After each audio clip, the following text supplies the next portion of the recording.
autant je déplore profondément, et c'est un combat important de lutter contre le racisme, autant reparler maintenant en recatégorisant les gens, en faisant des catégories notamment religieuses, etc. Non seulement ça ne fait pas avancer, mais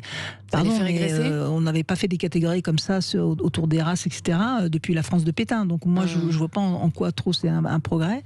Donc je pense qu'il y a un recul sur cette question de l'universalisme, parce que voilà, on associe l'universalisme à ce qui peut être un moment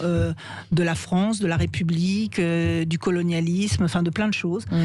qui sont des choses qui ont été portées, oui, par beaucoup de pays, la France notamment, mais c'est pas l'universalisme, enfin ce n'est pas l'universalisme qui est à l'origine des fautes qui ont pu être commises ou de certains crimes qui ont pu être commis. C'est ce qui a été fait si ça a été criminel, ça a été criminel, et bien sûr il faut avoir le courage et la critique de le dire, et c'est en ça que l'Occident, reconnaissant à l'Occident et reconnaissant à notre culture héritée des Lumières, qu'elle nous a donné ça, c'est-à-dire le sens de la critique, c'est-à-dire pouvoir avec un esprit rationnel dire nous avons fait ceci, c'est une faute, nous réfléchissons, nous revenons sur ce que nous avons fait et nous voilà.